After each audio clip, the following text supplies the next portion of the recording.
মানে গোলা ভরা ধান, পুকুর ভরা মাছ, গোয়াল ভরা গরু বলতে যা বোঝায় আর কি। ধান, মাছ, গরু, তুমি কি বাজার সদাই বেচতে এসছো? হ্যাঁ, আমাদের বাজার সদাই কিছু লাগবে না। না না, কি বলছেন আঙ্কেল? বাজার সাথে বিক্রি করতে আসবো কেন?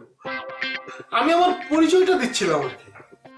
ও আচ্ছা, তো ওখানে যা কিছু আছে সবই তো তোমার বাপ দাদার বললে নাকি? জি জি, আমরা একদম খানদানি বড় লোক। শুনেছি আমার দাদার দাদা নাকি জমিদার ছিলেন, অনেক নাম ডাক ছিল তার। আচ্ছা, তা তোমার কি আছে? জি মানে?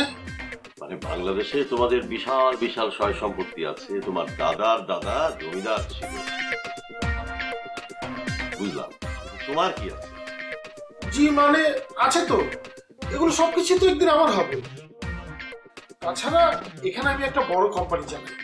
ও ভালো, এগুলোই তোমার জরুরি কথা না আর কিছু বলবে? না না, এটা তো শুধু আমার নিজের পরিচয় বললাম, জরুরি কথাটা এখনো শুরুই করি। হ্যাঁ, বলে ফেলো জরুরি কথাও, এবার বলে ফেলো।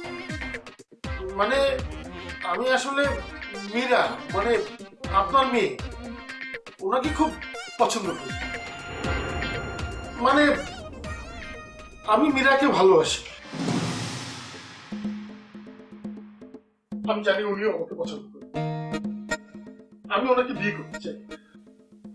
আপনি অমত করবেন না, আমি অনেক আশা নিয়ে আপনার কাছে এসেছি, আমাকে ফেরাবেন না প্লিজ। কি আশ্চর্য বাবা, ফেরাবো না মানে?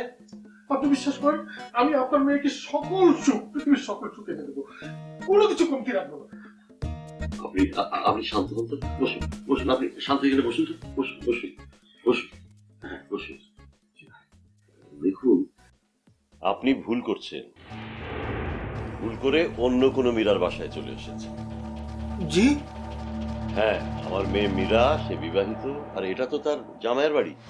কি? দাঁড়ান,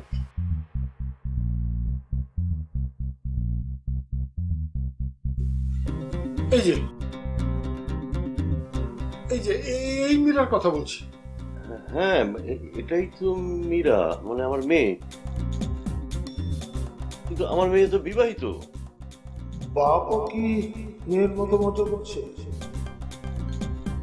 করতে পারে, পরীক্ষা দিচ্ছে আমার। এবার আমি আর ফাঁদে পা দিচ্ছি না। বুঝতে পেরেছি, পরীক্ষা নেওয়া হচ্ছে তাই না? পরীক্ষা মানে? কিসের পরীক্ষা? আমার পরীক্ষা, আমি আপনার মেয়েকে কতটা চাই সেই রকম পরীক্ষা নিচ্ছেন আপনি। বুঝতে পেরেছি। নো প্রবলেম স্যার, আপনার মেয়ে বিবাহিত হোক, 2-3টে বাচ্চা থাকুক, আমার কোনো আপত্তি নেই। সে যে অবস্থায় আছে সেই অবস্থায় আমি তাকে বিয়ে করতে প্রস্তুত। আরে, আপনি আপনি পাগল নাকি? মানে কি সব বলছেন এগুলো? পাগল? বলতে পারেন আমি আপনার মেয়ে মীরা, তার প্রেমে পাগল প্রায়। মানে মীরার প্রতি আমার ভালোবাসা দিন দিন আমাকে পাগল করে ফেলছে। শুনুন, আপনি চুপচাপ এখান থেকে বিদায় হন, নাহলে কিন্তু আমি পুলিশ ডাকতে বাধ্য হব। পুলিশ? হ্যাঁ, পুলিশ। কেন? হ্যাঁ, আমি জানি যে কি যেন নাম্বারটা বলেছিল, 19। না না, 911। হ্যাঁ হ্যাঁ হ্যাঁ, 911, ওখানে কল করলেই সাথে সাথে পুলিশ চলে আসবে, আমি জানি। কেন পুলিশ ডাকবেন? আমি তো কোনো অন্যায় করিনি। কোনো অন্যায় করেননি। হ্যাঁ, না মানে আপনি পুলিশ ডাকবেন কেন? আমি কি অপরাধ করলাম? কি অপরাধ মানে? আপনি আমার বিবাহিত মেয়েকে আবার বিয়ে করতে চাইছেন, তার নামে খারাপ খারাপ কথা বলছেন, মিথ্যে অভিযোগ দিচ্ছেন, আর আমি পুলিশ ডাকবো না? সত্যি মীরা বিবাহিত? আপনি শিওর? শিওর মানে? আপনি বলতে চাইছেন আমার নিজের মেয়ের